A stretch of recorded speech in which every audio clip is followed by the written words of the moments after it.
Hey everybody, and welcome to another episode of Magic with Zuby. My name is Zuby, and if you're brand new to this show is all about a little well-known card game called Magic the Gathering.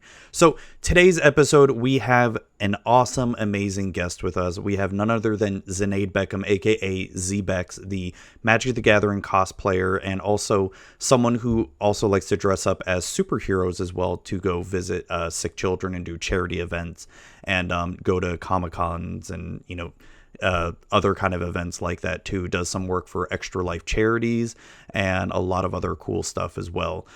So I brought her on and we talk mainly about cosplaying and, how to even start up and begin cosplaying and just go into some of the designs of some of her cosplays and how she comes up with some of the materials. And then we get into, dancing and musicals and all sorts of stuff. Really good interview, and I hope you all enjoy it. All her links can be found in the show notes below. And yeah, so before we get on with it, Magic with Zuby can be found on iTunes, Google Play, Stitcher, and TuneIn Radio, and we're finally on Spotify. Finally! And the show also has a Patreon that you can check out if you want to help the show in any way possible. Patreon.com/magicwithzuby. And this show is also sponsored by legitmtg.com. Legitmtg.com is the place to buy your Magic singles and sealed product. With any order over $2 or more, you get free shipping at legitmtg.com. And thank you again for always sponsoring us, LegitMTG. So without further ado, here is Zenaide, and hope you enjoy it. Okay, yeah, we're just going to start it. Hey everybody, Zuby here, and I am with none other than a very awesome cosplayer, Zenaide, aka Zbexx on Twitter. How are you doing tonight? I'm doing great. How are you? Oh, just glad.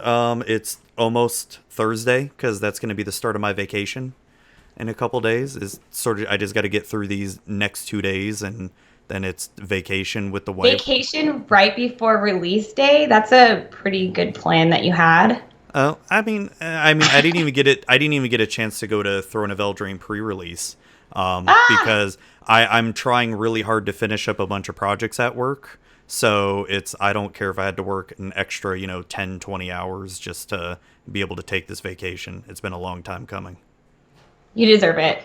Oh, thank you. Yeah, the wife and I are going to Vegas to celebrate her 10 years being married and all that. So we're gonna congratulations! Oh, thank you. We're doing a vow renewal. We've already got like a little chapel picked out and all that. So we're gonna get picked up by a limo on the day of, and we're gonna go in style. That's the way to do it. Yeah. She's I think in the kitchen right now. She'll probably give me a little crap for this, but she originally wanted to get married by Elvis. And I had to tell her no on that. She's in the back here. She gave me a little crap because I'm definitely more of a traditional person. Or I'm like, no, I don't want to do Elvis. I'd rather just have a minister or something like that. Yeah, so you actually had the minister. Yeah, we booked that. So by the time this episode comes out, this had already been happening, but I'll have plenty of stories to tell of Vegas after the fact. So yeah, let's get on with you. You're a cosplayer. I think you've been doing it for since 2011, I think? Yes. Or is it 2011? 2011. Okay. So 8 going on 9 years. Wow. That's a long time. I have quite a few cosplays under my belt now. What have been some of the, what's been some of your favorite cosplays that you've done for Magic? For Magic, from like the earliest days, one of my favorites was Nissa Worldwaker. I really broke out of my shell and made more commitments to the craft and the cosplay for that one than I had with past cosplays, and it was the most recognizable character that I had done so far. Amara, Soul of the Accord, is very dear to my heart, as I'm Selesnian, like to the bone in reality. Kind of disgusting. And then I gotta say, right? Yeah. I gotta say, between both like Serum Visions, Kalia, Zenith Seeker, and Fae of Wishes that I've all done within the past like less than 3 months, I'm like, oh my gosh, those are all my favorites now. How can I even pick? And I mean, I can't even leave out Sarah the Benevolent because I know a lot of people tell me that they've messaged me and said that they think of me as her, as like who I relate to. So I don't know. I have a lot of favorites. There's definitely some other ones like that I don't feel as connected to, so they're not on Yeah. my favorite list now, but I have done them. So So what got you into cosplaying? Uh, well, getting into Magic and wanting to connect to the game more when I was a beginner is what got me into cosplay. I didn't even know cosplay was a thing, but I have a dance and sewing background where I've made costumes for myself, Mm-hmm. both for stage and for Halloween. So going to attend Pro Tour Dark Ascension, I had only been playing Magic for about 3 months, so I knew that spectating, I was not going to be able to follow along what was going on, Yeah. um, being at the event. So I wanted to dress up, and I did a really basic Liliana of the Veil, not completely accurate, what people would call a casual cosplay, probably. I mean, I put effort into it. I wore a Yeah. wig, but not to my standards today. So yeah, I just then started making a new cosplay for every Grand Prix that I went to or Star City Games events when they still came to the West Coast. And so it'd be one thing each year, and then I'd make something new for the shop. And before you knew it, I had a couple of friends that told me, hey, you really need to start branding yourself and doing this all the time. And so then back in 2018, after Grand Prix Seattle, is when I really started hitting the ground running. And now I've done Yeah. even more cosplays outside of Magic, which I hadn't done cosplay outside of Magic before Magic. So Magic Oh, was okay. my entry to cosplay. Okay, yeah, I was gonna ask like if you had done cosplay because I see a lot of your, Ghostbusters and superhero cosplays, and I really like Yeah, a those lot are of all those. new. Okay, okay, cool, cool. So Magic was pretty much what got you into the world. So that was back in what 2011. Mhm. I remember because I'm in Florida here, so we have the MegaCon every year in Orlando and Tampa, and when I used to go to MegaCon a lot, I want to say back in 2010, 2011 is when I first started going. That was still, to me, what I sort of consider the infancy of cosplay. Because I mean, there was still a lot of popular cosplayers back then and all that, but nothing like it is today. It's insane. Oh, Um, yeah, no, there's so much creativity and so many more materials readily available for cosplay today yeah. than there was even 4 or 5 years ago in comparison to 8 and 10 years ago. Oh, I know it's insane because I remember talking to some cosplayers, and this was all mainly anime cosplayers, and just talking to them like how they made their you know, suits or their materials or whatever, their accessories. They did it all handmade. Now it's like you can go online and oh, you want to find a Jace costume or Liliana costume? Boom, You just can order. actually find some of the characters now, which is Yeah, crazy. it's insane. It's blown up to me, and it almost feels. I mean, there's still a lot of people that just do amazing cosplays, like the guy who did Karn. What was it Oh, yeah. Atlas Crafts? Was it? He Yes. did he do it last? It was last year, right? I think it's been almost a full 2 years Two now. years. Oh, oh wow. Well, because he brought it to GP Vegas the year before. So I mean, it's been a Okay, full year, okay. Yeah, I mean, not 2 years quite yet, but yeah, just cosplays like that's just insane. And then you see other cosplays. Like I follow a lot of Blizzard stuff. StarCraft, Warcraft, Overwatch, and all that. And oh yeah, seeing I see it all too. full size people who do oh my god, what's the one guy's name from Overwatch? The guy with the big hammer. I don't know any of the names. I I can't just think can. of I'm it. like I like recognize the Yeah. character and can kind of be like, okay, that's awesome. Yeah, so and to me it seems very, and I don't know, maybe this is the wrong way to say it because I don't want to say it's feeling more corporatized, but it's definitely, you can tell there's a lot more money to be made for cosplay compared to even back almost 10 years ago at Yeah, least. well, And now they have stuff like 3D printing that a lot oh of yeah, that's cosplayers true. are using, which is insane. I know that I have now can look into using that at my library. I don't have a 3D printer myself yet, but just seeing what people do with that in comparison to like paper mache, which my brother was doing going to San Diego Comic-Con like 15 years ago. And his thing that he made was so heavy, and now everything's so light. So So, with 3D printing, what are people making? Is it just more props than anything, or? oh, there's all sorts of different things. So, one thing that's magic related, I know for sure at Magic Fest Seattle, there was a girl, she's on Instagram. I'll have to give you her screen name later. But she had 3D printed a Hedron, and I know that there's Oh, okay. patterns out there for that, that if you have a 3D printer, you can download and such. Two, so little things like that, little details. Two, full pieces of swords. They can print out different pieces and then put them together, or like details for like palindrome stuff, all sorts of things. It's crazy. I guess I never thought of it. Yeah, I guess that makes sense. More like armor stuff or like, Yeah, okay. Yeah, that's little interesting. detail pieces that instead of having to, if you can form them with your hands by like using maybe foam clay or something that's moldable like fibra.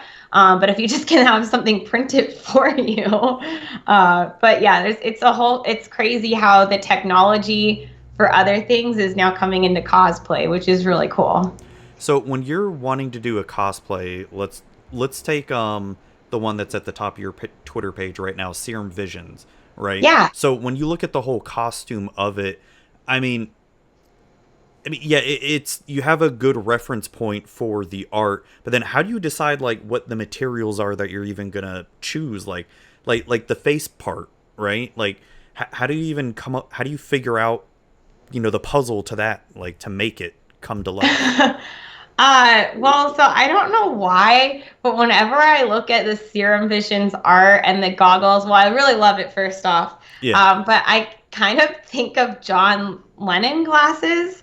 Okay. I don't know why, but that's always what I thought. So I knew immediately that I was gonna start with the glasses. So I actually got a pair of blue framed glasses, and that's where I built around. I got a craft mask, cut out the lenses, and made my pattern for how I was going to use my thermoplastics. So I'm making all of my patterns from hand. I don't have the convenience of the computer Yeah. printing. That's not where my strengths are as far as prop making go. But so I do it by hand and then connect my pieces together, and I drew out where I wanted the circles to be. And Mm-hmm. then I did actually have a friend who has a 3D printer help Mm. me with the top little The little booth balls on thing. the top or something, or Yeah, and the sides. So okay. I was having him initially help me Northwest Ghost Tech. I can give you his screen name too. I was Okay. initially having him help me with the LEDs because he's also a little bit better at that. And so, if you have friends who are also doing cosplay, it's great to work and collaborate together. Oh yeah. So he was helping me with that, and he was like, "Oh yeah, I can just print these for you if you want." I was like, "Yes, sure, please." I was gonna do some Warbler transplant art and just make some clear domes for them, but he went ahead and did it for me, which was really nice. So So that explains the mask, and thank you for that. When I look at like the top half of just the shirt, like how do you figure that part out? Like what's uh, and I guess it's easy because maybe you can sort of like cut it out, but where do you even start off with finding materials for stuff like that? And well, living in Eugene, Oregon, the choices of fabric stores are not that wide. So, okay. not sponsored, good old Joann's Fabrics, which I know does not have a lot of choices, but I do find what I can. So when I'm going through the aisles, I'm scouring mostly for color, and I take pictures with my phone to see how the fabric and the shine of the fabric reflects the light, because that can kind of change the color.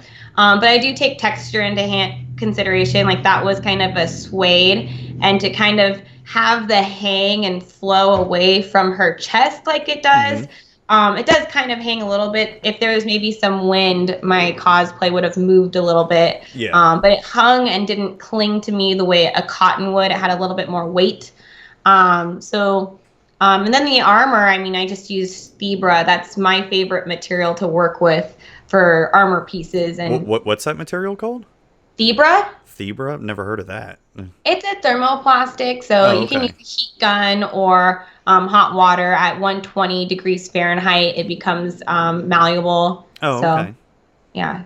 So was that just what's on the shoulders? Is that what you're talking about? Or Yep, that's okay. both. So I used Thebra Tex has structure to it, so that's both the shoulders and the weird, I don't know, neck piece.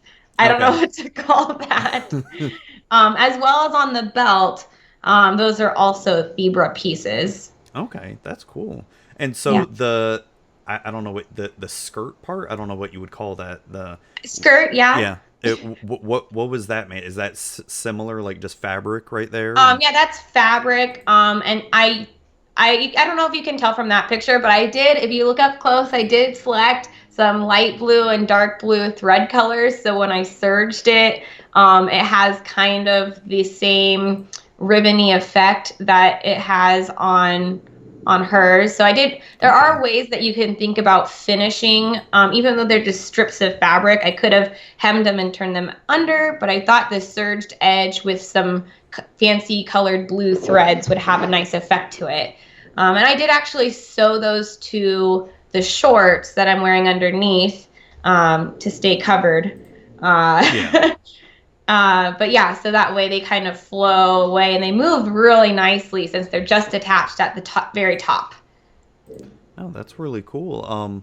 So we just had. Well, I mean that explains a lot. I mean that to me sort of paints at least a better picture of how cosplayers sort of make the costume. The thing that always gets me is because I would love to. I mean, one of my favorite planeswalkers would be Teferi or Jace, and I'd love to dress up as one of them.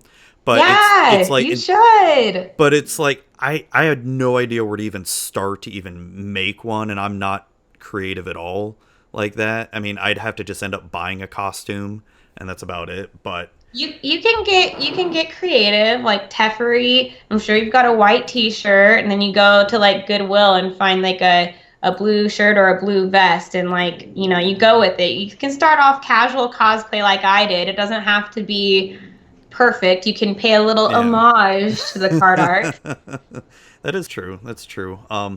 So with Throne of Eldraine pre-release happening, did you dress up as Rowan? Because I thought I saw you say something on Twitter, but I didn't really see any pictures though.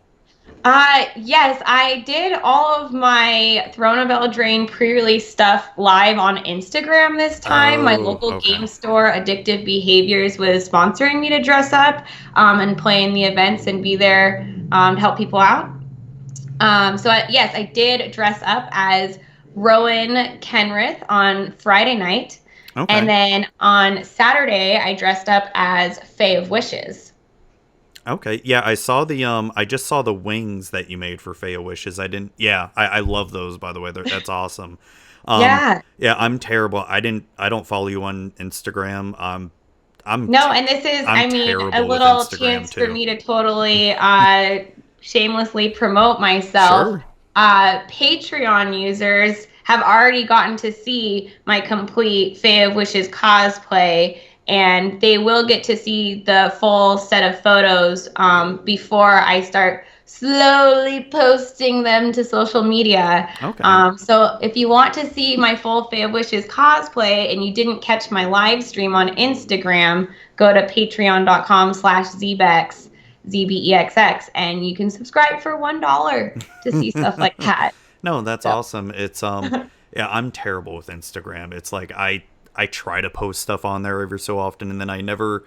I'm addicted to Twitter. Like Twitter is my thing, but then I never remember like anything else like Facebook or Instagram, and I don't know. I'm horrible. I don't use Facebook very much. I try to remember. I post stuff for my family and friends to see, but Hmm. I'm the worst. I'm always climbing through Twitter and Instagram, like, oh, I want to see cool cosplay stuff or fun magic decks. Yeah. I'm like,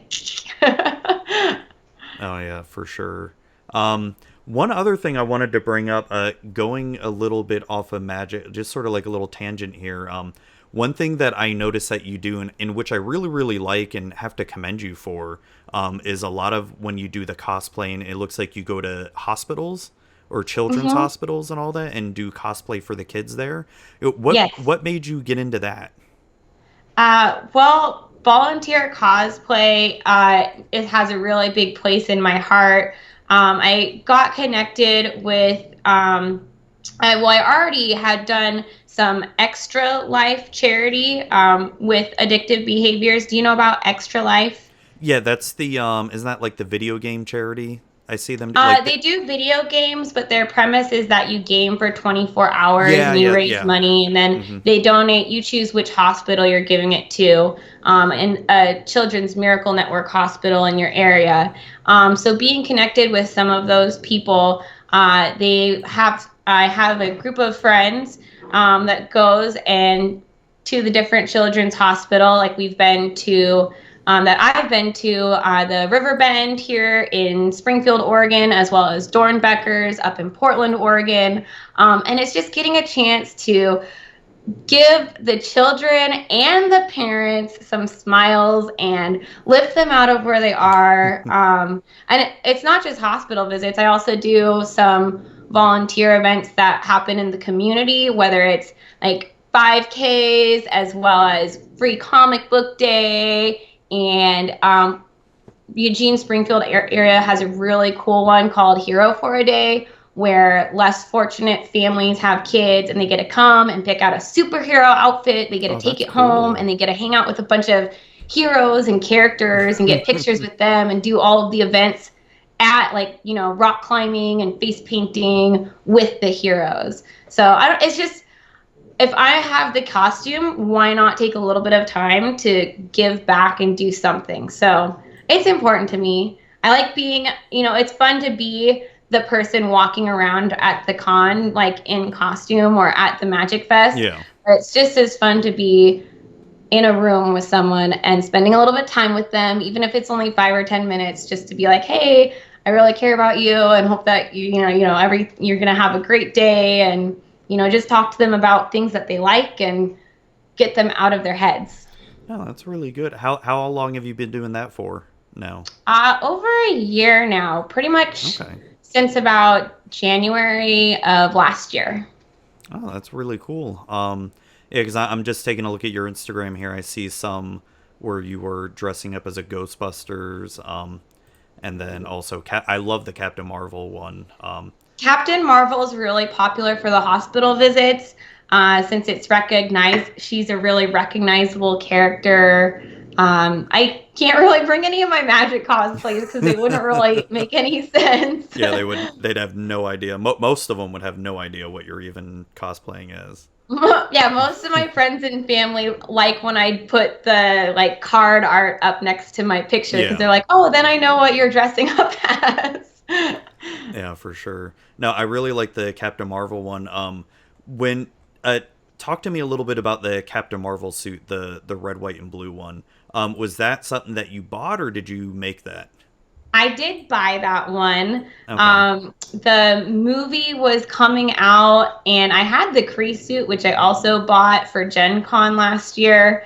And if I had more time, I would have had the ability to make it. But knowing what was going on in February last year, I actually ordered it in January. So I did buy that one. It's really great quality. So Yeah, it looks really good. It looks. There's definitely some fit issues with it, and I'm about to rip it apart and possibly use some pieces from it to make my own, or just from scratch make my own, and then use the gold star that it came with, because that thing is also really great. That's something that if I had a 3D printer, I would print, because crafting something symmetrical like that. But, oh yeah, for sure. but I love the Captain Marvel. I have a summer suit too, which I got off Amazon just because it's a little bit cooler for some of the other events that I was doing outdoors. So a summer suit? Do you mean the Captain Marvel summer suit, or? Yeah. Okay. My regular suit that you see in most of my cosplay pictures, like the one I posted yesterday, it's a nice thick leather, lined with a like thick flannel underneath. And so you've got the layer of the jumpsuit with the layer of the vest. So it's like a sweat pool basically on Oh a hot man. day. So I got a cheap suit off Amazon, which when I'm wearing my actual bracers and I have my helmet that I made myself, all together, it still looks pretty good, but it's like spandex. So I can actually Okay. like breathe a Breathe a little little. bit. Yeah. Yeah. So Yeah. there was I think it was a cosplay that you did. When was this? Oh, September 17th. Or it looks like you posted a picture of it um, from Rose City Comic Con. Looks like you dressed up as Ayla from Chrono Trigger. Yeah. Did you get a lot of people recognize who that was, or? Yeah, I did get quite a people who recognized me, which is really exciting. That's probably my favorite video game, favorite RPG of all time. So, Oh, really? Did you ever play Chrono Cross, the uh, sequel? I did not play it. I watched my brother do a little bit of gameplay with it, but I did not actually play that one. Okay. So Chrono Trigger, that's one of your favorite. Is it the favorite RPG? It's the favorite, yeah. I'm not gonna deny it's a really really good game. I've played it so many times. Right? It has strong female characters and a diverse group of characters at that, like frogs Oh and yeah. Megas, and with the all the different endings that you can do and time travel and princesses, like who Oh wouldn't no, I love love it. that? I love it. I love Luca. Yeah, Yes. She's one of my so favorite. Yeah, one of crafty. my favorite teams is probably Frog, Luca, and Robo, and like that's it. Really, really good team. That's a pretty popular one, I feel like. Yeah, I yeah. definitely like the girl squad, like Ayla, the princess. Why can't I think of her? Marl or Marley? Marl, yeah, Marl and Luca. Yeah, Like, yeah. yeah, triple threat, Ayla's ridiculously strong, especially in triple the kick. beginning. Yeah, she's just stupid strong in the beginning when you first get her because it's really so. So here's a little bit of trivia. Do you know when the character Ayla in Chrono Trigger? Do you know who that's a reference to from a book? Oh, no. No. So there is a series of book. I think it's called the Earth Children series. Okay. The first book is called Clan of the Cave Bear. It's something my mom introduced me to. It's about like back in the cavemen days where a family of Neanderthals find a Cro-Magnon child and they name her Ayla, What? and it's all about her trying to live with these Neanderthal people and how they don't speak, they just do sign language the whole time, but she can speak, and just about all her trials and tribulations of growing up in the growing up in that family. And of course, there are some warnings. There's a bunch of really graphic stuff that happens in that book, but really really good series and a lot of. Okay, well, I really like. Would you consider it fantasy then? It'd be, yeah. I mean, it's not like fantasy in the terms of like magic happens or like not like dragons are around. Yeah. It tries to be as authentic as it could back in Oh, okay. from the BC days before like civilization and all that. Um, but it's enjoyable. It's a long read. It can be a little tough to read too. Like I said, there's definitely some graphicness in there that is not for everybody. But Got it. yeah, but Well, that I probably can stomach it. I'll probably check it out. yeah. Anything that relates to Chrono Trigger, how can I pass up Yeah, that? it's just the character was based off the main character of the Clan of the Cave Bear series and all that. That's so awesome. Thank you. Yeah. I never knew that. Oh no, you're welcome. Yeah, I figured it's always a nice little trivia thing. Um, so what other? Speaking of games here for a little bit, what other do you play? A lot of other RPGs, or have you played a lot of Um, others? as of currently, no, because I don't have as much time to, but probably one of my other, I mean, Final Fantasy VII is obviously on the list. Yeah. But my probably one of my other favorites that's like a classic throwback because this was really the time when I played video games, like PS1 Hmm. days. Well, actually, the PS2 is out, but I got my brother's old PS1. Yeah. Suikoden. Oh my Did you ever gosh, play that yes. one? Oh, I've played them all. I love Yeah. those games. Yeah.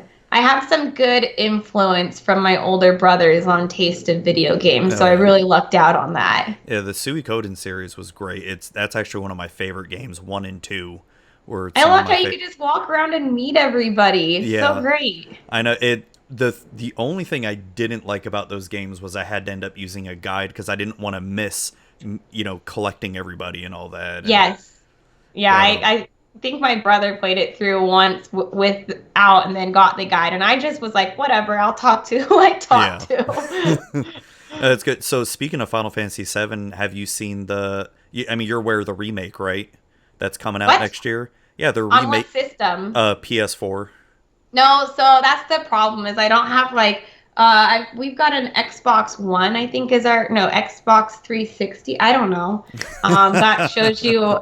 So like I like get all stoked. I feel like everything that I'm into is like a retro game now. Like N64 is where my heart is. Oh no, I know what you mean. That's why I mean, I don't have as much time to game as much as I do anymore. I mean, pretty much even my playing Magic is really limited to Arena. Thank God for Arena because my time to even play paper Magic is way down to what it used to be.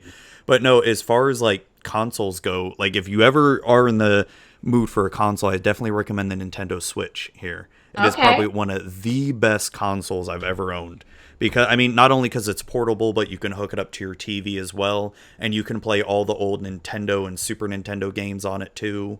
Oh, nice. And it has a bunch of great Final Fantasy games as well. Final Fantasy VII is on it, so Oh, sick.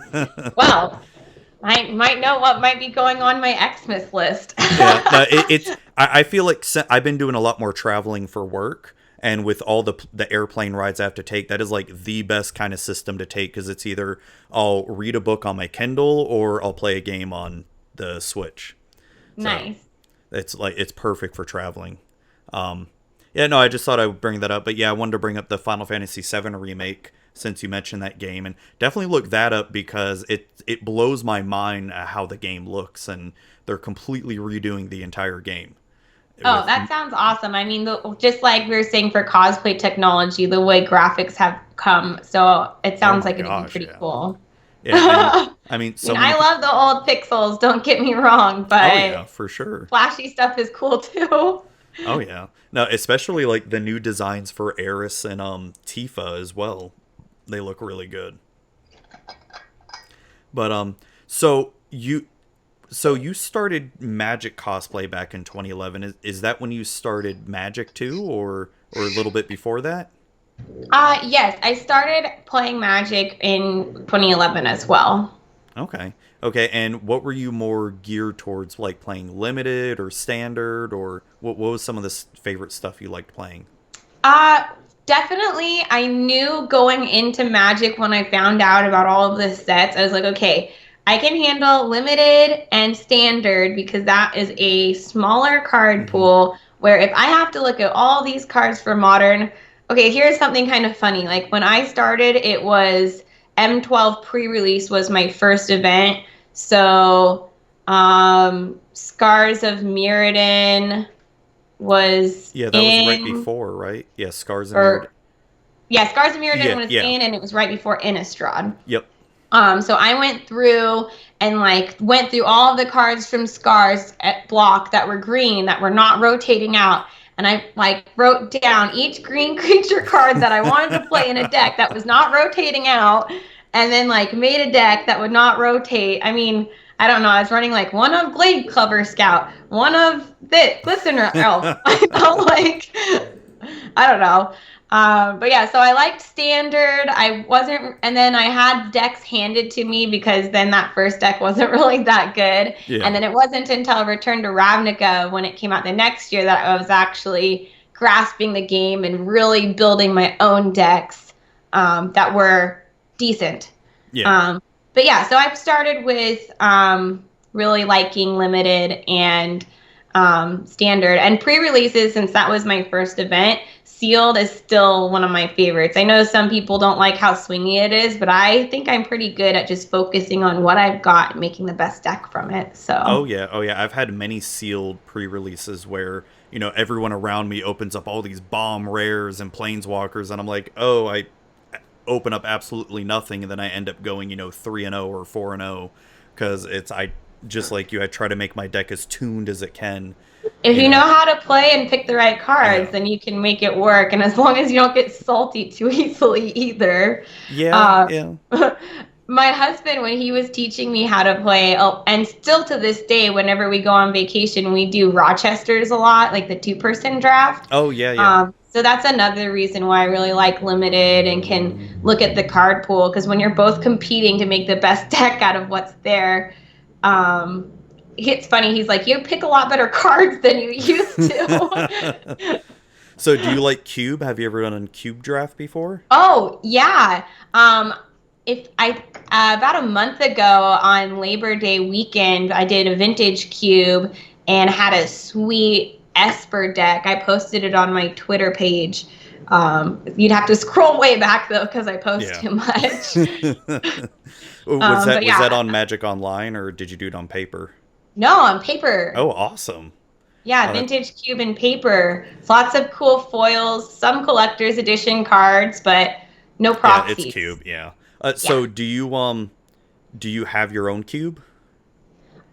Yeah, my husband and I have the vintage cube. Oh, okay, So, so it's your vintage cube. Okay. yeah, Okay, cool. mostly his. um, can we talk a little bit about it? Like, is it what kind of cube is it? Is it a 360 Oh, card cube or 540 or? it's totally what was on Magic Online like from 2 years ago. Oh, okay, okay. Like it's definitely I don't think we've added many cards. We took out a there may have been like 5 to 10 newer cards that were added because we took out some foreign cards that were in there. Yeah. But Oh yeah. no, that's cool. Have you guys So thought about making a new cube or like an I mean, original when cube? there's time, we've I done the know, I know. vintage cube draft with friends like 3 times. Oh, So I know exactly what you mean. I'm working on my second cube. I took apart my first one, and I only played it maybe 10 did times, it and have a theme? it had a theme. It was more tribal based. It was like each color had two tribals.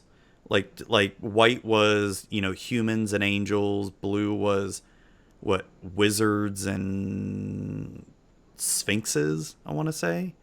And then red was, or black was zombies and vampires. Red was goblins and dragons, I think it was. And then green was elves and big dumb beasts. Yeah. So is green your favorite color? Yes, Yeah, it's definitely. that's actually, and I love telling this story. People who've listened to my podcast have probably heard it a million times, but my very first deck I started playing back in Urza's Saga, and my first deck was a mono green worm deck. But so the store that we would buy booster packs from, they didn't have any intro decks, and they only had booster packs. So basic lands was a rare commodity for us. Sometimes basic lands were more rare than the actual cards we'd pull out of booster packs. So I can remember vividly with my friends trading basic lands with my friends because we didn't have enough. We didn't have any, Oh, that's hilarious. and this is before ordering on the internet, being able to buy 1,000 Oh lands and all yeah. that. So Yeah. I remember my mono green worm deck having islands in the deck, and I would just tell my friends, "Oh, they're forests. Don't worry about it." Oh, that's great. Yeah. Did you have a Gaia's Cradle for the deck? That was around the right time. No, no. I mean, I have a playset of Gaia's Cradle now, but I never pulled one Yeah. back then. I do remember my first foil was actually a white angel from Urza's Destiny. Was it like a Sarah? Not a Sarah Angel. It was something else. I don't remember. But yeah. So with Magic, so you really like limited. It seems like. Are you still playing standard a bunch or? Oh, am I losing you here? Oh, Yeah, there no, you I go. still Okay. play standard a lot, but Legacy is definitely my favorite format. Oh, Legacy. Okay. Okay. What are you playing Legacy right now? Well, right now I play Sneak and Show because I'm still very sad that Deathrite Shaman is banned. Yeah. Yeah. I mean, I get why they banned it because it is a ridiculous card. It's basically a one mana planeswalker. But, I mean, was it really that? Did it really need to be banned? Why couldn't Wizards just print a card that could just take care of it? You know? Well, now that they've printed both Hogak and Renin 6, Wizards, this is a perfect opportunity for you to bring back some graveyard hate. Yeah, that is true. Deathrite Shaman would go perfect against it, actually. You're right. Just saying. Hint, hint. No, but Any Wizards of the Coast staff listening out there? I'll talk to Mishi out there and let her know, like, hey, listen, Zbexx and I, we got to unban Deathrite Shaman now, you know? Yeah, I think there'd be some other people that would be happy about it too. So get on the DRS train. Exactly. And while we're at it, unban Gitaxian Probe. It did nothing wrong. Yeah, I'm okay with that too. I'm still a little salty they banned that in Pauper because I don't play a lot of Pauper, but one of my favorite decks in Pauper utilized Gitaxian Probe. And it's, yeah, it's a pretty degenerate card. You basically get to draw a card for free and look at your opponent's hand. But, you want to know how degenerate I am? How? I'm mad that they banned cranial plating in Pauper. This was years ago, but that was my deck. You're right. I forgot about that. Yeah. Bring back cranial plating. Well, I don't know if you should do that, but... Yeah, I don't play Pauper enough to know if that would be detrimental to the format or not. Yeah, I played it a lot, like, maybe 1 to 2 years ago, but now it's ever since they banned Gitaxian Probe, I'm like, I don't want to play it again. I don't want to build another deck, even though I know decks are like super cheap. Actually, some decks are getting a little bit up there now because of depending on what common cards it is, some of them go up in price. Like Delver's Secrets has gone up in price, even though you need an oubliette. Oh yeah, that too. It's how much is that? Like $20-$30 or something like that? Yeah, it's over 20. Yeah, that's ridiculous for a common card. I know, right? And they could reprint it in Commander, I don't get it. But so you also have a podcast as well, the Zbexx Fabcast. Yes. What made you want to start that? I have a really awesome friend, Karen Gillen, who's a life coach, and she recommended it. And her advice, I actually had a conversation with her about 3 weeks prior to leaving to Gen Con, and a conversation that I had with her and my other friend, Brittany Boersma, who is also a very motivational person. I decided in that 3 weeks that I was going to get the fabric and make the Ayla costume from Chrono Trigger that we were talking about earlier. Mm-hmm. So having listened to her advice in the past, I was like, seems like a good thing to do. And I've just kind of rolled with it. My episodes are all centered around magic and cosplay and everything else fabulous. So I've done some episodes on how I got into cosplay, at a Magic Fest, at a pre-release, talking to a level 3 judge, Adina. So I've tried to cover a variety of things that hopefully would interest people that are either new to Magic or not new to Magic, from a different perspective. No, that's awesome. I see you haven't done an episode since August. Do you have something in the works coming soon for another episode?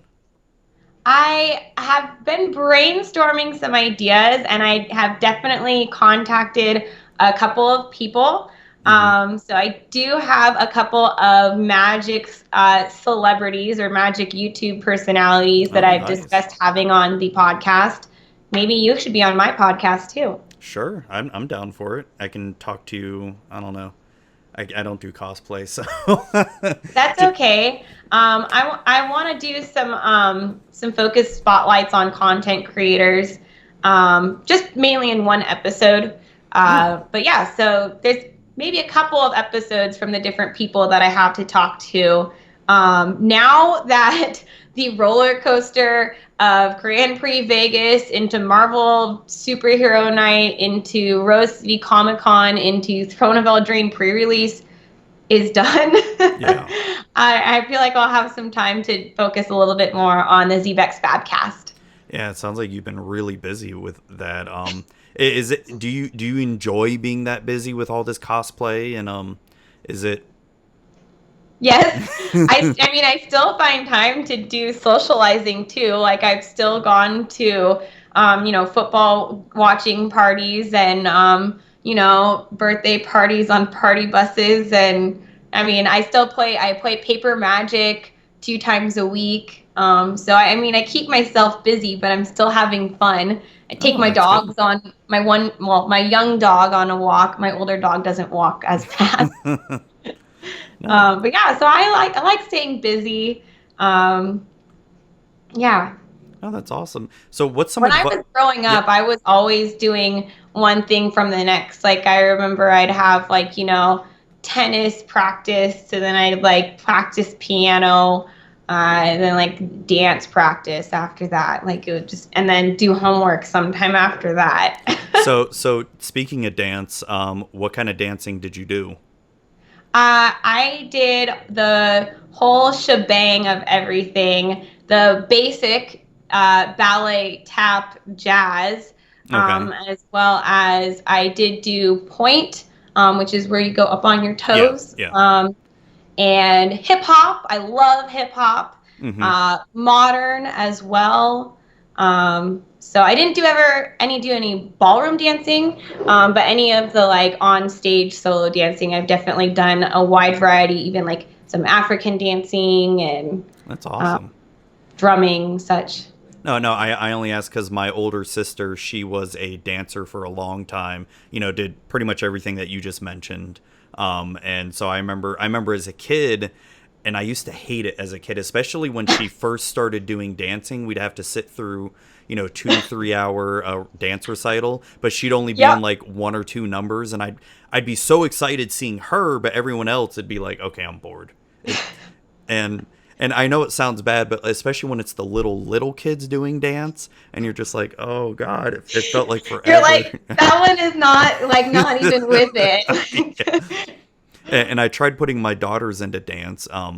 But both of them did it for a little bit, but man, it just gets expensive. Holy crap, It is it does. expensive? Yeah, I'm really fortunate that my family was able to afford dance lessons throughout my childhood. It So, wasn't and I can even. definitely thank dance to a lot of the makeup skills that I Oh yeah. acquired for stage makeup that I definitely use directly in my cosplay makeup.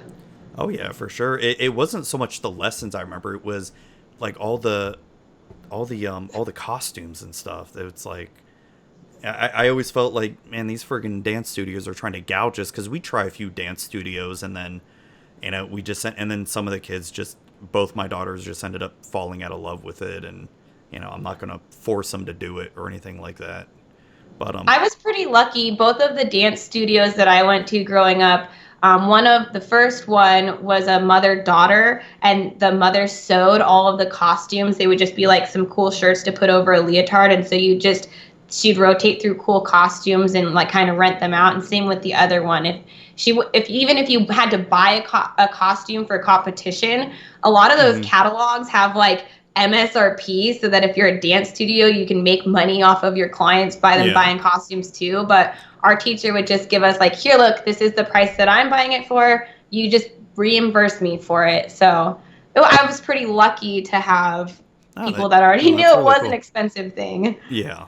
Yeah. So, do you still do any dancing at all anymore? Like teach it or do it at all? Or Uh, I have not been in a dance company for about 3 years okay. now. But well, 1 year ago, yeah, 1 year ago, I was in a dance show as a veteran dancer for Work Dance Company, Mm-hmm. which I was in for quite a while in my later years. So yeah, I am not in a dance company currently, but I still work out all the time, and I can still break it down. Like I've thought about doing like dance instructional videos while in cosplay or something goofy like that, so I could have like a potential flash mob know my choreography at a Magic Fest and Oh, that'd be join cool. me. You could do something. You These could are do. like my fantasies. Yeah, well, you could do something like, how would Sarah the benevolent, there I can say, what would be Sarah's, dance routine or dance number, right? Or her dancing style, Oh or yeah, right. or what would, be Nissa's or Serum Vision's, and something like that. I could see that. That'd be fun. It'd be fun to Yeah, do. so again, now that things have slowed down, you might see some interesting projects from me coming out. Yeah, that'd be awesome. Do it. I mean, I definitely watch that. So you're, like, what would Rowan like, or Rowan, like, you get Kenrith and Rowan, like a brother sister dance They duo would or definitely something. be like a Broadway jazz style duo, like I'd be and down for like that. but like go from behind each other like in tutting lines and like Oh my god, it'd be a perfect number for that. Do oh, I gotta look it up here. I can't remember the name of the song. Hold on one second here. Just for that, just reminding me. What's the name of the song here? So if you can't see the video, she's dancing right now. So I could almost picture them doing the cat song Mungo Jerry and Rumple Teaser. Them yes. both getting in trouble. I somehow like knew I like Cats is one of my favorite musicals. Oh, I It's love it. definitely like I did a report on Andrew Lloyd Webber in elementary school. That's how into Cats I was. Oh Um, man. Mongo, Jerry, and Rumple Teaser. Yeah, something like that exactly, where they're just going around, but like with their swords and like. Yeah. Yeah, and just change up the lyrics to match Eldraine and those two. That could be done. All right, that's also probably going on the list. I got to give you that credits for productive ideas. There you go. There you go. That's why I get paid the big bucks here. That's right. So speaking of musicals, are you excited about the Cats movie coming out? Yes. I'm so excited. As soon as I saw the trailer, I took a screenshot of the main male ballet dancer doing this beautiful leg extension when he's Yeah. on the dining room table. I'm so excited. I know some people are freaked out by the looks, but I'm just transported by the dancing and the costuming. I don't even care Oh about. no, I'm so pumped about it. It's that was my first musical I saw like live, and then I've listened to the soundtrack so many times. Watched the movie that came out back in the late '90s so many times. And it's funny because I remember seeing everybody on Twitter saying, "Oh my God, the new Cats movie looks terrible. It looks horrible." And I watched the trailer and I'm like, "This is." I mean, yeah, I can see why people wouldn't like it, but I'm so No, I'm so excited. I was just like, I want to see that. I think I immediately texted my mom, like. No, I texted my wife immediately because she loves it too, and the movie comes out the same day the new Star Wars movie comes out. So Oh no way. yeah, so my wife and I have already planned that we're gonna go see Cats first, and then Okay. we're gonna go see Star Wars immediately after. Oh, double feature. Yes. Nice. Even though I love Star Wars, I think I'm secretly more excited about Cats than Star Wars. Oh, that's tough. That I don't think I can say right now which one I'm more excited for. I don't know. It looks great, and with oh my god, I'm forgetting all the names of the people that are going to be in the new movie. There's Jennifer like Hudson. Taylor Swift, and isn't it Hudson? Yeah, Jennifer Hudson being Grisabella. Oh my god, I Yes. cannot wait for her to sing "Memory" in that because it like gives me Is chills. Jack Black in there too? No, I think you're No. thinking of There's some other comedian. yeah, he's the English comedian. He's playing Bustopher Jones. Yes. Okay. I can't think of his name though. I'm the worst with names and Oh, yeah. faces, so I'm surprised I've gotten this far. Yeah. Oh no, I'm right there with you. So musicals. Do you like any other musicals? Oh, Les Mis, Oh yeah. 100%. So yeah, Cats and Les Mis are some of the first musicals I remember seeing. Phantom Yep. of the Opera I saw early too. I've never seen that. I mean, I've seen the movie, but I've never seen it live or anything. Les Mis. No, Phantom of the Opera. I've seen Les Phantom of Mis. the Opera. Yeah, no, I've it's seen really Les Mis cool live. live too. Um, like, do you know who Bob Fosse is? Not off the top of my head. He is an amazing dance choreographer who created a very unique style with a lot of cabaret, top hat, body angles, very like crazy 60s Mhm. mods type. But he does there's a whole Bob Fosse musical. I'm blanking on the name right now, but it has a bunch of great Broadway song and dance numbers on. It's definitely at the top of my list. So Cabaret, Oh love yeah, Cabaret. Cabaret's good. Yeah, Yeah, Cabaret is Chicago. like Bob Fosse, totally. Yeah, Chicago too. Chicago, yes. Oh my god, that's such a good. I mean, I want to see it in play. I mean, I've seen The the movie King a and lot. I even. Oh, the Um, King. Yeah, well, a lot of these I've only seen the movies of. I've only seen very few plays actually live. I actually saw a couple months ago. I actually went and saw Rock of Ages live. And oh, cool. have you ever seen Rock of Ages? I've seen the movie. So the movie's really good. I feel like it was good, but the musical, I bet it's even better. oh yeah, it's even better. Because they changed some stuff for the movie. I think to sort of they definitely made Tom Cruise's role a lot bigger than it actually was in the play because it's Tom Cruise. Yeah. But I've been obsessed with that soundtrack lately and that movie. Just I listen to it as much as I can.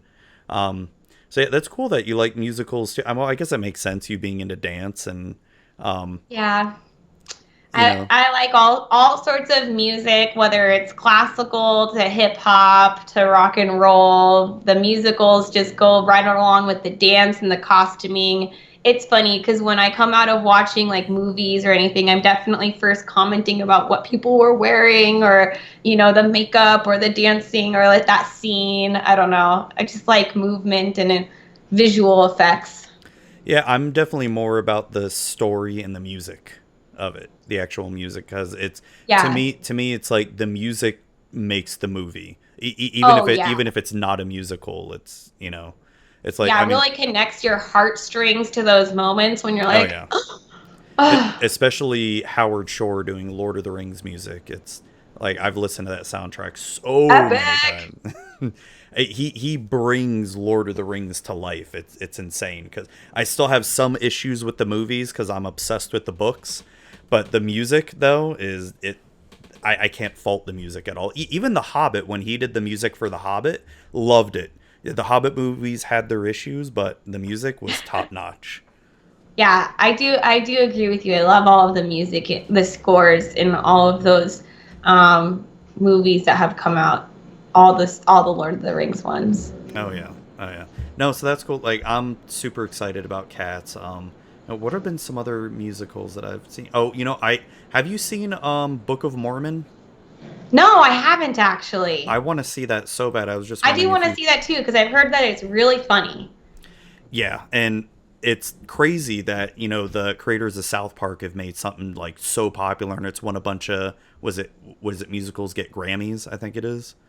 Oh, I also Or want to see Hamilton. I haven't seen that yet. yeah, I've listened to some songs of it. It hasn't connected to me because I don't really know what the story is and all that. Yeah, I So only know about it from like on Jeopardy. Like yeah, seriously, there was several months where at least once or twice a week there was an answer or a whole section about Hamilton on Broadway. yeah, So I'm yeah. like, okay, I want to see it. Have you ever seen the Lion King musical? uh I do think when I was young I saw it. Yeah, but it's been a long time. I still say that the Lion King musical is way better than even both movies, the cartoon and the new one that just came out. It's like I haven't seen the new one yet, the new live one. it's okay. I mean, That's kind of what I've heard. I mean, it's Nothing not. can ever replace the animated one for Yeah. me. That was definitely like I feel Oh, like I it was love the like one of hell the out of that. first movies I remember in Oh theaters. yeah, same with me. It's not that it's bad, the new one. It's just it's okay. It's not bad. Yeah. I mean, the latest Disney movie I've even really liked, as far as the live action remakes, was Beauty and the Beast. I I was just gonna say Beauty and the Beast. I wasn't really when it came out, I wasn't really sure. I was like, they're remaking my favorite Disney movies with real yeah. people. Like I wasn't really sold on it. And then I saw Beauty and the Beast, and of course I came out talking about all of the costumes and the makeup, and I was like, oh my gosh, so it's just like that was so amazing.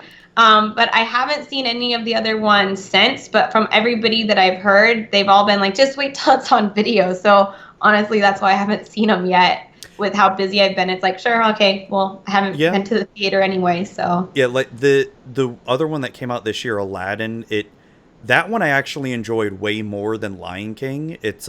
I was like real pretty much the same attitude as you with Beauty and the Beast. I'm like, now this is gonna be terrible because Aladdin was been one of my favorite movies, and it's not the best remake of it, but it's pleasantly good, right? Especially when Will Smith shows up as the genie, and I'm thinking to myself, Yes, and I that's really what I want to see it. I definitely need to watch that soon. and I felt like he wasn't trying to emulate Robin Williams at all or anything, and I'm glad he wasn't trying to do that because there's no one that could replace him at You all. can't replace Robin Williams. No. And Will Smith is his own comedian, so I'm Yeah. sure it works. Oh yeah, and it was awesome. I loved it.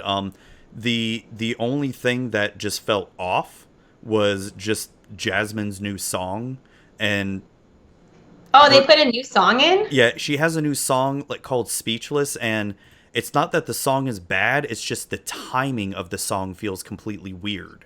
Like they just forced it in there when it didn't feel like it came naturally, you know? Like it's a good song. It was for cuz they did the same in The Lion King as well.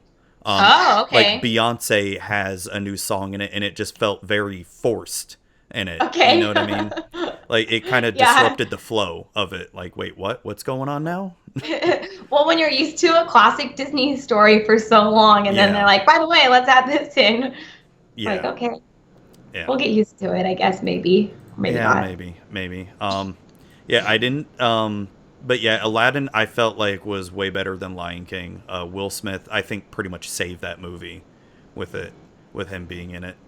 God, we've gotten completely off track. I wanted to originally ask you some cosplay advice. Oh, yeah. So what would be some advice you'd give to someone who's interested in cosplay, has no idea where to begin, sees all these people making these amazing cosplays, and they're like, how do I do that? How do I afford that? What do I do? What would be some of your advice? So my best advice is start with something that you know and think about materials that you have on hand and skills that you have. Like choosing to do a full light up LED costume for my first cosplay is definitely not something that I would choose to do, since I don't have as much physics, electrics, tronics knowledge. Yeah. I can't even speak.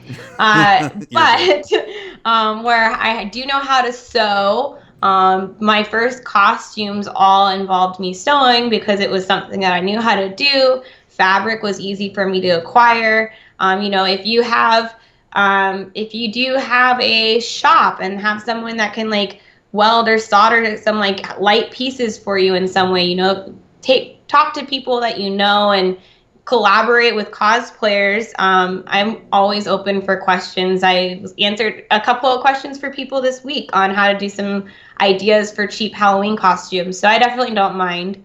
And if you know other cosplayers, you can probably ask them. And I'd say a lot of cosplayers are very keen to open up and sharing their techniques if you want to learn. So yeah, I'd say do what you know. Grow from there. You can always, once you've done something, take a step back and say, well, it needs a little bit more bling on the cuff. Let me go get, a gold bracelet from Goodwill and throw that on there, whatever it might be. There's affordable ways that you can get around doing things. Okay, and do you recommend something simple for someone starting off? Well, here's the thing. I mean, do also what you have time for. If True. you know that, like, say right now, it's the 30th of September when we're talking. If you're like, for Halloween, I want to have this costume ready in 4 weeks, and I want to do this really intricate warlock from World of Warcraft with all of these details, and I've never done anything before. Well, that's probably not like the best time to do in 4 weeks. Now, if you're like, that's the character that I want to do for a Comic-Con next summer in my hometown, and you have a lot of months to prepare for it, maybe your first one can be something that intricate, but be realistic and give yourself enough timeline that you're not going to stress yourself out and make yourself not want to work on it, because really you just need to approach it one piece at a time, like when we were talking about my serum visions, I literally started with the goggles, then I did the shirt and the pants, and the armor pieces were the last thing that I did, but just one piece at a time, it all comes together, and there you go. Awesome. So, what are some of the tools of the trade that people may need to get or pick up if they're gonna dive into this world of cosplaying?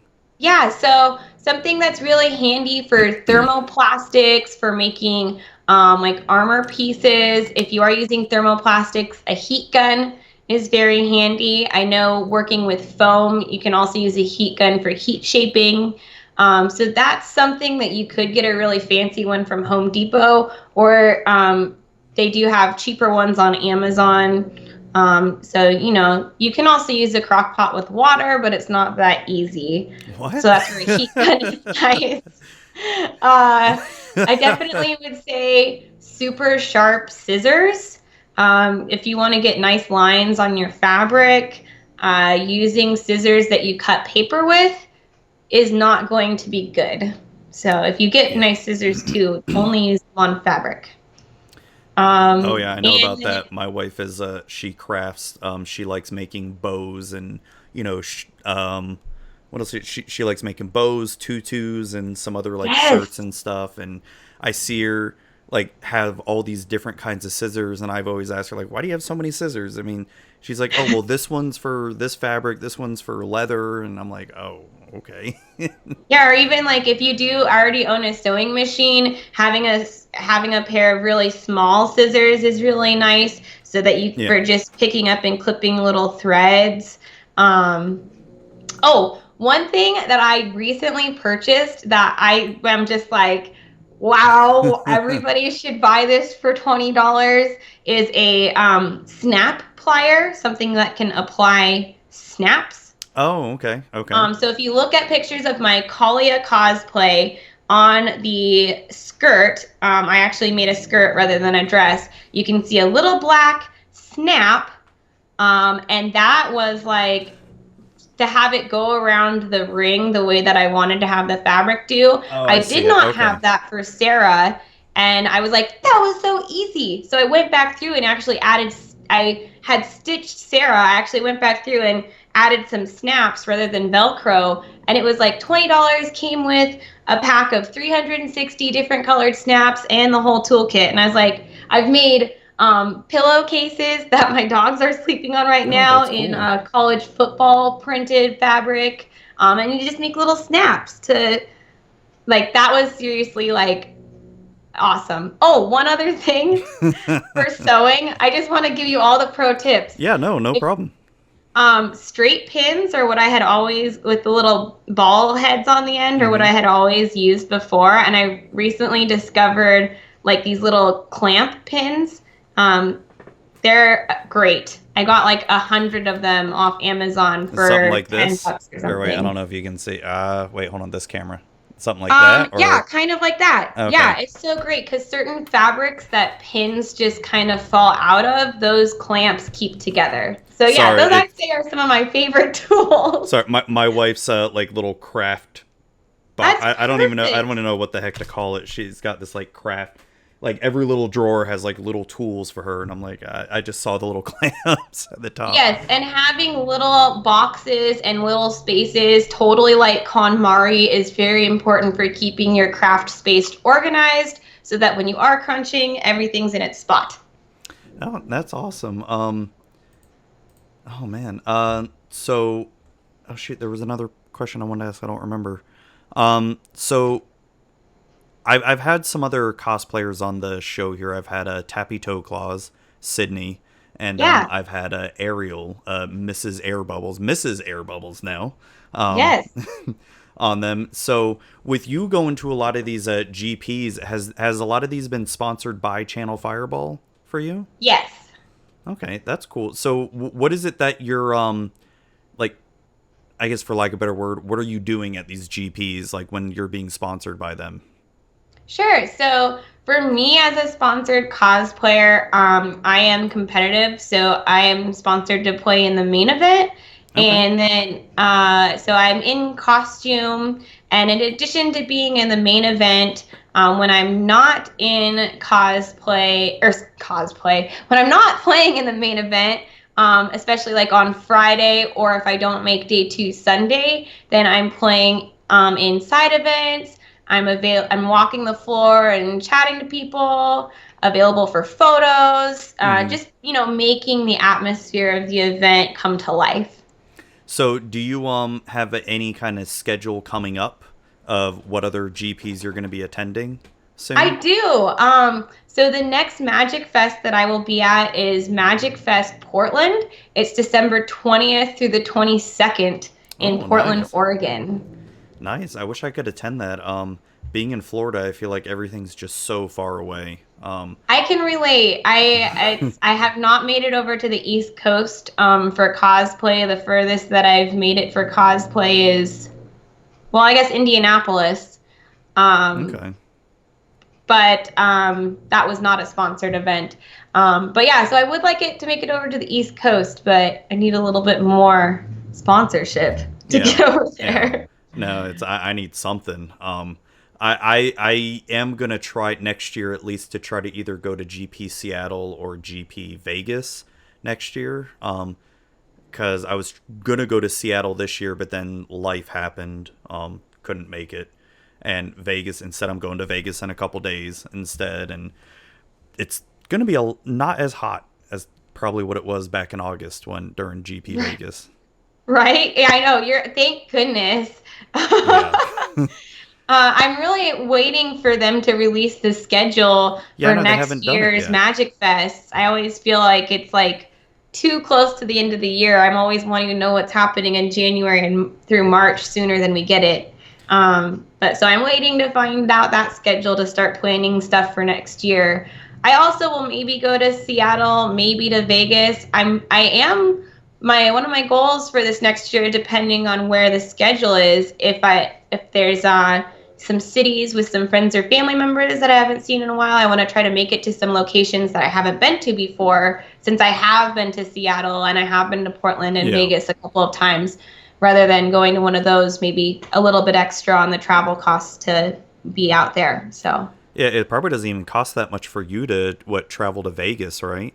oh yeah, no, traveling to Vegas, I fly directly from Eugene. Well, not, I mean, I leave Eugene from the airport. I go Yeah. up to Seattle and then down to Vegas, but I get to leave. The airport is like 10 minutes through my house, and it's so great. Our one wing airport takes like 15 minutes tops to get through security. Oh man, So God. See, I the just airport I go got to sit at go the through bar, is have a drink. yeah, I got to go to Tampa Airport, and depending on what time of day, it's like if it's early in the morning, like if I have a 6 a.m. flight, yeah, TSA won't be that bad because I'll be there at like 3:30, 4 o'clock in the Oh morning. yeah. But if I'm traveling in the afternoon, like same as rush hour, 4 or 5 o'clock in the afternoon, it's TSA is gonna be terrible, and it's Oh. just a waiting game. Yeah, I mean, it's not as bad as when I went to Chicago though. Last November, that was terrible. O'Hare was just god awful. So I don't remember where we were flying to, but it was definitely for a magic event that was modern. Hmm. And we were checking in the car on the way to the airport, and I was like, "Oh, I see your legacy deck." I was like, "Do we have your modern deck?" And we forgot one of our modern decks, so we literally had time to turn. We all like got to the airport, turned around, drove home, got the modern deck, drove back, still went through security, and still had time to get a drink. Oh wow, wow. So pretty fortunate here in Eugene. Yeah, yeah. It's funny because I remember when I traveled to Maine one time because I had some family up in Maine. It was the Bangor airport. Like literally, I just remember going through security. There was like no one at the airport. The plane, they don't even have the jetway to connect to the plane. You just walk outside and Yeah, yeah, no, you just walk out onto the ground. yeah. I'm like, oh my, it was like the smallest airport I've ever been in before. So is Eugene similar? Yeah, it's kind of nice. Oh, I I mean, there is bet. an upstairs and a downstairs. There's probably like 6 different wings or gates. Yeah. But There's a great restaurant. There's a gift shop. Like, it still kind of looks like a big airport. It's funny you mentioned that because I just think of Tampa International. I'm like, oh my god, it's so big and freaking, or think of something like from Chicago O'Hare or something like that. Like, oh my god, it's ridiculously big and No, just like last time when we flew in at 11 o'clock, we're like the last plane to get in. So there's only the people that were on our flight, which was only like, we only had half of a commuter plane filled up. So I like went over to the upright piano and started dinking around on it while we were waiting for our bags to get through security. Like, it was pretty empty, but hey, get a taxi right away. Really oh yeah, easy. for sure, yeah. Now that makes it easy. So you're thinking about going to GP Portland in December. I'm I'm gonna. definitely going to Oh, GP you're Portland. definitely going. Okay, Yes. okay. How far is Portland from where you are? Is it far? It's about a 2 hour drive. It's about 100 miles. That's not too bad. No, it's not too bad. Yeah, 2 hours. I mean, yeah, 2 hours goes by quickly. So speaking of Portland, you were in earlier this year. I think it was earlier this year. You were in the Professor's preview video with Chris Van Yes, Meter, and it was Ashley Rose or Ashlyn Rose, or Ashland no, Rose. Yes. Ashlyn. Okay, all right. So how did that all come apart or come up? It's pretty exciting. The professor contacted me, and I actually made the Burning Tree Emissary cosplay for the video. Oh, okay. Ashlyn had hers already, but he wanted to have like an army of Burning Tree emissaries storming the college. And I got to the professor Brian wrote most all of the script, but the three of us, Chris, Ashlyn, and I, did get to collaborate and give some input on different lines and little things here and there. So that was really a fun experience. And yeah, I just drove up to Portland, which was really nice. We had people coming from Seattle and California to make that video. That's really cool. That's awesome. Yeah, it was really cool to be part of a preview card video. Was that your first preview card video? Yes. Okay. Has that been your only one? Yes. Okay. So again, if more Wizards of the Coast staff members are listening, I am Yeah. here for preview cards and I will make a cool cosplay with it. I'll even Or come to your event. no, what you need to do is you need to do not only a cosplay for the card, but also, since we've been talking musicals, a dance number. Yes. Hey, I don't know if you saw recently, but I am pretty good at spitting some quick rhymes on the fly. So maybe I'll do my song and dance with like a rap and hip hop dance and cosplay. Oh, that'd be hilarious. That'd be awesome. And so, Mishi, if you're listening to this or anyone else from Wizards, get on it right now. Do it. Yeah, I have a Nylea cosplay that I did during Theros. I totally threw away the bow and the wig, but I still have part of it.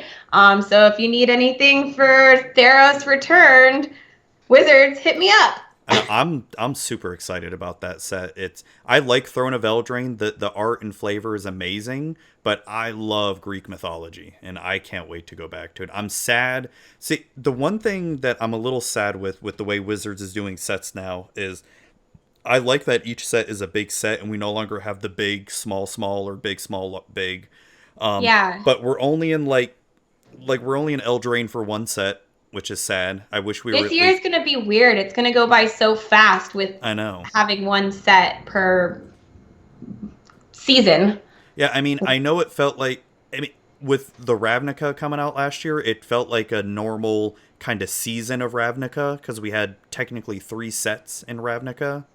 Yeah, and we at least had the 2 blocks where it felt true to Ravnica. Yeah, yeah, and then, but this year or the next rotation, we're getting Eldraine, and then Theros, then Ikoria, which is, I think, that's the No, I thought we were going to Zendikar. well, Zendikar is next fall. Oh, okay. I'm mixing or things up. or wait, no, hold on. Yeah. So this is Eldraine here. Then winter will be Theros, where Elspeth is going to come back, and I'm super excited about that. She's one of my favorites. And then Ikoria is, I think, the Kiora's plane, the Simic Oh, planeswalker. cool. Yeah, or one of her. I don't know. And then we're going back to Zendikar next fall, which that's hopefully it's better than Battle for Zendikar. That's what you didn't like Battle for Zendikar? I mean, Eldrazi Winter. Yeah, no, I didn't really enjoy that. I mean. Well, then I have officially proven myself as being more degenerate than you. I mean, I was definitely playing more standard back for Battle for Zendikar, and I did not really like that decks were upwards of $800 to $1,000 in standard. Yeah, that's fair. Because Jace's Vryn's Prodigy was $100 a pop. Well, didn't we have the Khans fetch lands from the set before? That's why it was so expensive. So maybe if they're in a set without fetch lands, I mean, but it is Zendikar, so. Well, I'm hoping that with this Zendikar set, they kind of go back to like the original Zendikar, where it's more about adventure and intrigue instead of just Eldrazi.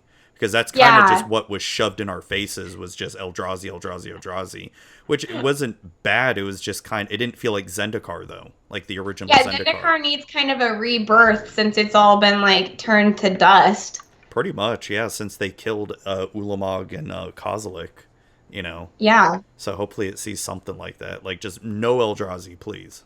If anything, put slivers on the plane, because why not? Wow. You heard it here first from Zuby. I know it'll never happen, but you know, weirder things have happened. Yeah, they do have a tribal theme on that set, so allies and slivers maybe. Oh, there you go. Just oh my god, that'd just be stupid. Oh my gosh, can you imagine that? Just both, because allies can be pretty degenerate just by itself. And then slivers on top of that. Oh man, that'd be gross. I definitely War of the Tribes. Yeah, I definitely play limited. Like I'd draft that set so many times just for that. All right, we'll see. It sounds like it would be popular, so maybe they'll consider your ideas too. Oh, I'm sure. We've got tons of ideas for WotC. I know, right? They need to hire us, but I don't think they'd be able to afford me. Oh yeah. No, but all right, well, I guess we're going to wrap up here. So is there anything else you want to share that you may be working on? I know you mentioned some episodes of the podcast, maybe some YouTube stuff. Anything else that we didn't touch upon that you want to bring up? Well, I mean, definitely I'll retouch on again. I'm going to be doing a awesome secret surprise cosplay for Magic Fest Portland. I will be doing previews for that as well as other stuff on my Patreon. So just another little promo there. If you go to patreon.com/Zbexx, Zbexx, you can get a couple of different tiers there, but $1 will get you access to some of my new costume surprises. Who knows? Maybe that's even where my flash mob dance is going to start from. What else? So a lot of people have wanted me to stream Arena, and I'm probably going to start streaming Arena. Now that everything's quieted down, I can finally start doing all these side projects. And now that it's no longer sunny outside and we've entered the 9-month season of rain for Oregon, less opportunity to be doing shenanigans outside means more time to be doing shenanigans inside on stream for people like you. Awesome. So I do have a Twitch, YouTube, Instagram, Facebook, Twitter, whatever social media you're on, you can find me and keep up with me that way. And something that's kind of totally random and not Magic related. Sure. I am working on building my own proton pack from Ghostbusters from scratch for the 35th anniversary. So if people are liking my making of that proton pack, I am thinking about producing a pattern for that. And I'm also planning on streaming all of that work on the proton pack so that it's start to finish on video is kind of like my project to really kickstart me into streaming now that I have more time. That's awesome. Are you going to try to make it light up and all that, or? Oh yeah, I've already got lights, and when I was on a panel at Rose City Comic Con, I already showed off the beginning making of it. Okay. So the lights that I have in Kalia's staff, oh, I actually have it right here. Um, there's actually lights inside behind these three rhinestones. Okay. I have the same little tea lights that I've already put in for at least the bottom part that flashes red. And I'll have lights on the hose too. So, Well, that's like the awesome. gun. Yeah, yeah. Oh, that's Yeah. awesome. Well, no, I just want to thank you again for coming on. I really appreciate you taking time out of your day to come on and just chat cosplay and especially musicals. Um, Oh, yeah, yes. it's. I'm definitely excited. You're gonna have to let me know what you think of Cats when it comes out. Um, Yes. and Thank you so much oh, for reaching out to me to have me on your podcast. It's been really great, not only just chatting, but getting to know you better. And I feel like we have a lot in common, which is not just, names that start with Z, oh yeah, that's uh, true. That's true. but really awesome. Thank you so much for being so fabulous. Oh no, thank you, and have a great night. All right. Okay, you too. Hey everybody, thank you all for listening to this episode. Hope you all really enjoyed listening to me and Zenaide talk, and she's just a really cool, fabulous person, and hope you enjoyed the interview. It was great talking to her, great talking, getting to know her, and just really getting the down into the nitty gritty of cosplaying and what it sort of takes to be a cosplayer and make your own costumes. I really enjoyed that part. So like I said, you can find her links below in the show notes, and you can also find Magic with Zuby on the following: iTunes, Google Play, Stitcher, and TuneIn Radio, and also Spotify now, and on YouTube as well. Just search Magic with Zuby on YouTube. And you can reach me at facebook.com/magicwithzuby on Facebook. Or no, I already said that. Facebook.com/magicwithzuby, on Twitter at magicwithzuby, on Instagram at magic_with_zuby, and you can email me with any questions you may have at mtgzuby@gmail.com. And yeah, I think that about does it. Have a great night, everybody. All right, thank you again for listening.